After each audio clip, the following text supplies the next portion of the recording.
Embaucher une personne avec des troubles psychiques, ça peut être aussi des avantages.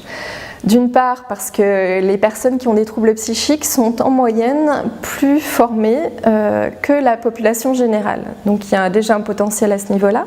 Ensuite, elles ont aussi une expérience professionnelle qui est indépendante de la maladie et leur donne aussi de la valeur, des compétences. Ensuite, la maladie apporte aussi un autre regard sur les choses et donc ça leur permet aussi de trouver des solutions différentes à des problèmes. Et donc au sein des équipes, ça peut être très intéressant de pouvoir mêler les points de vue. Elles ont aussi parfois une créativité plus importante que la moyenne. Ce qui est aussi intéressant bien sûr dans le monde du travail. Une sensibilité importante qui est due au vécu de la maladie et une empathie vers les autres et notamment vers les personnes les plus fragiles.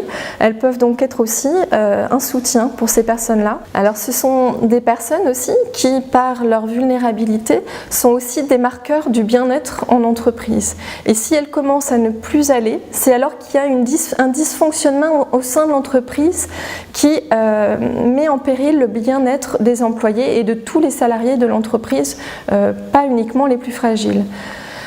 Et ce qu'il faut savoir, c'est que prendre soin de ces personnes les plus fragiles, c'est aussi prendre soin de tous. Et les mesures de bien-être pour limiter le stress, pour améliorer le repos, pour éviter le surmenage, pour améliorer le management, etc., ce sont des mesures qui seront bénéfiques à toute l'entreprise.